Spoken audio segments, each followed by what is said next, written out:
ಅನಾದಿ ವೇದ ಕಾಲದಿಂದ ಇಂದಿನವರೆಗೂ ನಿರಂತರವಾಗಿ ಹರಿಯುತ್ತಿರುವ ಆಧ್ಯಾತ್ಮಿಕ ಸಂಸ್ಕೃತಿಯ ಗಂಗೆಯ ಮೂರ್ತ ಸ್ವರೂಪರೇ ಆದಿಶಂಕರರು ಭಾರತ ಮಾತೆಯ ಉದರದಲ್ಲಿ ಜನಿಸಿ ಸರ್ವಶ್ರೇಷ್ಠ ಯತಿಗಳಾಗಿ, ವೈರಾಗ್ಯ ಚಕ್ರವರ್ತಿಗಳಾಗಿ, ಜಗದ್ಗುರುಗಳಾಗಿ, ಜಗದ್ವಂದ್ಯರಾಗಿ, ಜಗನ್ಮಾನ್ಯರಾಗಿ, ಷಣ್ಮತ ಸ್ಥಾಪನಾಚಾರ್ಯರಾಗಿ, ಮಹಾದಾರ್ಶನಿಕರಾಗಿ, ಯುಗ ಪುರುಷರಾಗಿ, ಧರ್ಮೋಪದೇಶಕರಾಗಿ ಬೆಳಗಿದ ಅಸಾಮಾನ್ಯ ಚೇತನ ಶ್ರೀಶಂಕರ ಭಗವತ್ಪಾದರು. ಅವರ ಸ್ತೋತ್ರಗಳು ತಮ್ಮದೇ ಆದ ಸಹಜ ಕಾಂತಿಯಿಂದ ಕಂಗೊಳಿಸುತ್ತವೆ. ಅವುಗಳ ದೀಪ್ತಿ ರತ್ನಗಳಿಗಿರುವಂತಹ ಸಹಜ ದೀಪ್ತಿ ಕಲೆಯ ಬಾಹ್ಯತಂತ್ರದಿಂದ ತಂದಿರಿಸಿದ್ದಲ್ಲ. ಅವರ ಭಕ್ತಿಯ ಸ್ಫೂರ್ತಿಯಲ್ಲಿ ಸ್ವಲ್ಪವಾದರೂ ಕೃತಕತೆ ಅಥವಾ ಕೃತ್ರಿಮತೆ ಕಾಣಸಿಗದು. ನಿರ್ಗುಣ ಬ್ರಹ್ಮನನ್ನು ಪ್ರತಿಪಾದಿಸಿದರೂ ಅವರಷ್ಟು ಸಗುಣ ದೇವತಾ ಸ್ತೋತ್ರಗಳನ್ನು ರಚಿಸಿದ ಇನ್ನೊಬ್ಬ ಋಷಿ ಕವಿ ಇಲ್ಲ. ದಾರ್ಶನಿಕ ಪ್ರಜ್ಞೆಯುಳ್ಳವನೇ ಋಷಿ. ತಾನು ಕಂಡ ದರ್ಶನವನ್ನು ಬೇರೆಯವರಿಗೂ ಕಣ್ಣಿಗೆ ಕಟ್ಟುವಂತೆ ವರ್ಣಿಸಬಲ್ಲವನೇ ಋಷಿಕವಿ. ಇಂತಹ ಋಷಿಕವಿಗಳಾದ ಆಚಾರ್ಯ ಶಂಕರರು ಕಾವ್ಯ ರಚನೆಯನ್ನೇ ಮುಖ್ಯ ಗುರಿಯಾಗಿ ಇಟ್ಟುಕೊಂಡಿದ್ದರೆ ವಾಲ್ಮೀಕಿ, ಕಾಳಿದಾಸಾದಿ ಸ್ಥಾನಗಳಲ್ಲಿ ನಿಲ್ಲುತ್ತಿದ್ದರು. ಸಾಮಾನ್ಯ ಜನರ ಆತ್ಮೋದ್ಧಾರಕ್ಕಾಗಿ ಶ್ರೀ ಭಗವತ್ಪಾದರು ಅನುಗ್ರಹಿಸಿರುವ ಸ್ತೋತ್ರಗಳು ಜನಸಾಮಾನ್ಯರಿಗೂ ಅರ್ಥವಾಗುವಂತೆ ಸರಳವಾಗಿ, ಸುಂದರವಾಗಿ, ಸುಲಭವಾಗಿ ಗಾಢ ಗೂಢ ತತ್ವಗಳನ್ನು ಪ್ರತಿಪಾದಿಸುತ್ತವೆ. ಸಾಹಿತ್ಯ ದೃಷ್ಟಿಯಿಂದ ಶ್ರೀ ಶಂಕರರ ಸ್ತೋತ್ರಕಾವ್ಯಗಳು ಮೌಲಿಕವಾಗಿವೆ, ಸರ್ವಕಾಲಿಕವಾಗಿವೆ. ಯಾವುದರಿಂದ ಸ್ತುತಿಸಲ್ಪಡುವುದು ಆ ಗುಣ ಸಂಕೀರ್ತನವೇ ಸ್ತೋತ್ರ ಅಥವಾ ಸ್ತುತಿ. ಸ್ತೋತ್ರವೆಂಬುದು ಹೊರಗಿನ ಜನರನ್ನು ಮೆಚ್ಚಿಸುವ ಸಾಧನವಲ್ಲ. ಅವುಗಳು ಉದ್ದಿಷ್ಟ ದೇವರನ್ನು ಕುರಿತು ಮಾಡುವ ಗುಣಸಂಕೀರ್ತನೆ. ಶ್ರೀ ಶಂಕರರ ಭಾಷೆ ಮೃದು, ಮಧುರ, ಅತ್ಯಂತ ಸರಳ, ಸುಂದರ. ಶಬ್ದಾಲಂಕಾರಗಳಲ್ಲಿ ಅನುಪ್ರಾಸವೂ ಹೆಚ್ಚು. ಒಂದನ್ನೊಂದು ಹೋಲುವ ಶಬ್ದಗಳು ಮತ್ತೆ ಮತ್ತೆ ಬಂದಿದ್ದು ಅರ್ಥವೂ ಬೇರೆಯಾಗಿರುವುದು ಅನುಪ್ರಾಸ. ಆಚಾರ್ಯರ ಸುಂದರ ಅನುಪ್ರಾಸಬದ್ಧ ಸ್ತೋತ್ರಗಳನ್ನು ಓದುತ್ತಿದ್ದರೆ ನಮ್ಮನ್ನೇ ನಾವು ಮರೆಯುತ್ತೇವೆ. ನಿತಾಂತಕಾಂತದಂತಕಾಂತಮಂತಕಾತ್ಮಜಂ ಅಚಿಂತ್ಯ ರೂಪಮಂತಹೀನಮಂತರಾಯ ಕೃಂತನಂ ಹೃದಂತರೇ ನಿರಂತರಂ ವಸಂತಮೇವ ಯೋಗಿನಾಂ ತಮೇಕದಂತಮೇವ ತಂ ವಿಚಿಂತಯಾಮಿ ಸಂತತಂ.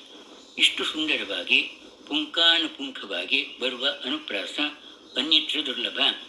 ಅವರ ಕಲಾಕುಂಚದಲ್ಲಿ ಶಕ್ತಿಯುಕ್ತವಾದ ಶಬ್ದಗಳು, ಪ್ರಾಸಗಳು ಕುಣಿಯುತ್ತಿವೆ. ಅವರ ದಾರ್ಶನಿಕ ಸ್ತೋತ್ರಗಳು ಅದ್ಭುತವಾದವುಗಳು.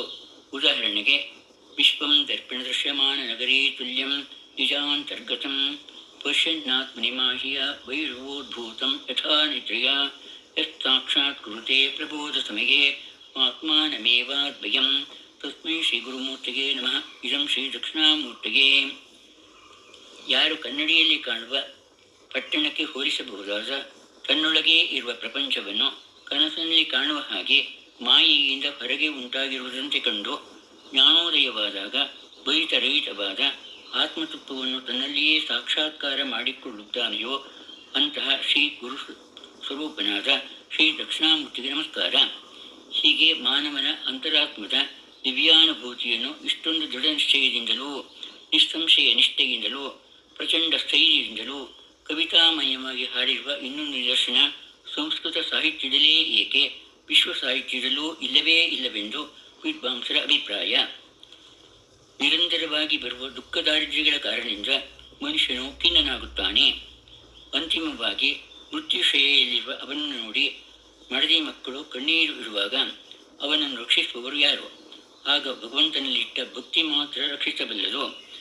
ಭಜ ಗೋವಿಂದಂ ಭಜ ಗೋವಿಂದಂ ಗೋವಿಂದಂ ಭಜ ಮೂಢಮತೆ ಸಂಪ್ರಾಪ್ತೆ ಸನ್ನಿಹಿತೆ ಕಾಲೇ ನಹಿ ನೈ ರಕ್ಷಿತೆ ಕೃಂಕರಣೆ.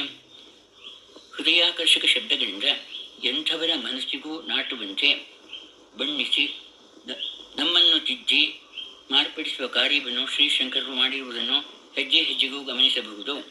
ಉದಾಹರಣೆಗೆ ಆಯುರ್ನಶ್ಯತಿ ಪಶ್ಯತಾಂ ಪ್ರತಿದಿನಂ ಯಾತಿ ಕ್ಷಯಂ ಯೌವನಂ ಪ್ರತ್ಯಾಯಾಂತಿ ಗತಾಃ ಪುನರ್ನತಿ ವ್ರತಾಃ ಕಾಲೋ ಜಗದ್ಭಕ್ಷಕಃ ಲಕ್ಷ್ಮೀ ತೋಯತರಂಗ ಭಂಗಚಪಲ ವಿದ್ಯುಚ್ಛಲಂ ಜೀವಿತಂ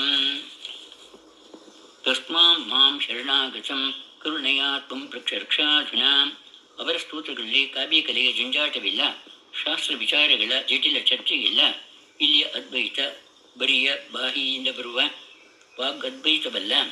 ಇಲ್ಲಿಯ ವೈರಾಗ್ಯ ಕ್ಷಣಿಕ ರೀತಿಯ ವೈರಾಗ್ಯವಲ್ಲ, ಅಥವಾ ಅಭಾವ ವೈರಾಗ್ಯವೂ ಅಲ್ಲ. ಶಂಕರರ ಪ್ರತಿಭೆ ಎಲ್ಲಿಯೂ ತನ್ನ ಸಹಜ ನಾವೀನ್ಯವನ್ನು ಕಳೆದುಕೊಳ್ಳುವುದಿಲ್ಲ. ತಾನೇ ತಾನಾಗಿ ಅಡವಿಯ ನಡುವೆ ಬಂಡೆಯ ಮೇಲಿಂದ ಕೆಳಗೆ ಇಳಿಯುವ ನೀರಿನಂತೆಯೇ ಈ ಸ್ತೋತ್ರಗಳು ತಿಳಿ ನೀರಿನ ಚಿಲುಮೆಗಳು. ಉದಾಹರಣೆಗೆ, ಆತ್ಮಾತ್ಮಂ ಗಿರಿಜಾಮತಿ ಸಹಚರಾ ಪ್ರಾಣಾ ಶರೀರಂ ಗೃಹಂ ಪೂಜಾತೆ ವಿಷಯೋಪಭೋಗರಚನಾ ನಿದ್ರಾ ಸಮಾಧಿಸ್ಥಿತಿ ಸಂಚಾರ ಪದಯೋ ಪ್ರದಕ್ಷಿಣವಿಧಿ ಸೂತ್ರಾಣಿ ಸರ್ವಾಂಗಿರೋ ಯಜ್ಜತ್ ಕರ್ಮ ಕರೋಮಿ ತತ್ತದಖಿಲಂ ಶಂಭೋ ತವಾರಾಧನಂ. ಅವರ ಹೆಚ್ಚಿನ ಸ್ತೋತ್ರಗಳಿಗೆ ಟೀಕೆ ಭಾಷ್ಯ ಏನೂ ಬೇಕಾಗಿಲ್ಲ. ಅಷ್ಟು ಸರಳ, ಸುಲಭ, ಸುಂದರ ಹಾಗೂ ಪ್ರಸಾದ ಗುಣ ಭೂಯಿಷ್ಠ.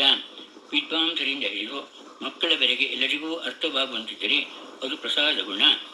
ಉದಾಹರಣೆಗೆ, ನಾಗೇಂದ್ರಹಾರಾಯ ತ್ರಿಲೋಚನಾಯ ಭಸ್ಮಾಂಗರಾಗಾಯ ಮಹೇಶ್ವರಾಯ ನಿತ್ಯಾಯ ಶುದ್ಧಾಯ ದಿಗಂಬರಾಯ ತಸ್ಮೈ ನಕಾರಾಯ ನಮಃ ಶಿವಾಯ.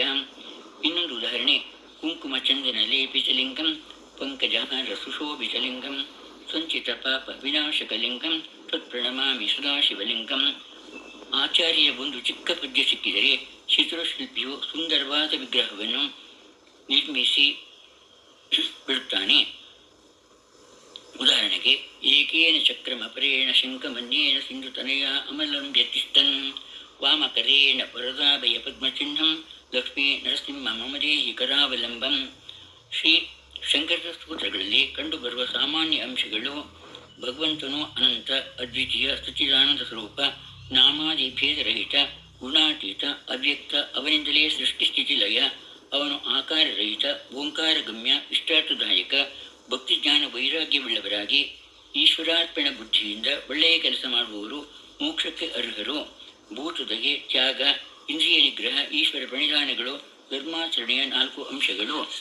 ಇವುಗಳನ್ನು ಆಚರಿಸುವುದರಿಂದ ಈಶ್ವರಾನುಭೂತಿ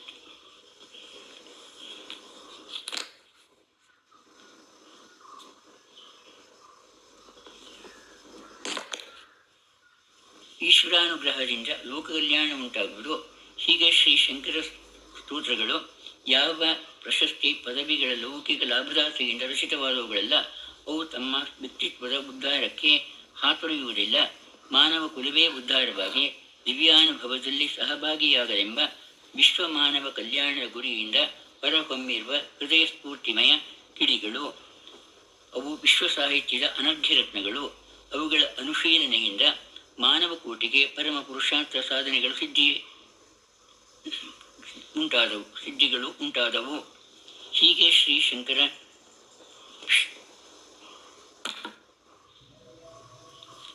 ಶ್ರೀಶಂಕರರು ಜಗದ್ಗುರುಗಳಾಗಿ, ಪ್ರತಿಭಾ ಸಂಪನ್ನ ಕವಿಗಳಾಗಿ, ಜನಕೋಟಿಯ ಆಚಾರ್ಯ ಪುರುಷರಾಗಿ, ಯತಿವರೇಣ್ಯರಾಗಿ, ಅದ್ವೈತ ತತ್ವ ಪ್ರತಿಪಾದಕರಾಗಿ, ಸಮಾಜ ಉದಾರಕರಾಗಿ ನಮ್ಮ ಮುಂದೆ ನಿಲ್ಲುತ್ತಾರೆ. ಅವರ ಸೌಂದರ್ಯ ಲಹರಿ, ಶಿವಾನಂದ ಲಹರಿ, ಭಜಗೋವಿಂದ ಮುಂತಾದವುಗಳು ಮಾಧುರ್ಯಯುತವಾಗಿದ್ದು, ಅವುಗಳನ್ನು ಅವಲೋಕಿಸುತ್ತಾ ಹೋದಾಗ ಕಾವ್ಯ ರಚನೆಯಲ್ಲಿ ಅವರಿಗೆ ಅವರೇ ಸಾಟಿ. ಅವರ ದಿವ್ಯ ಪಾದಾರವಿಂದಗಳಿಗೆ ಸಾಷ್ಟಾಂಗ ಪ್ರಣಾಮಗಳು. ಆಯ್ತು.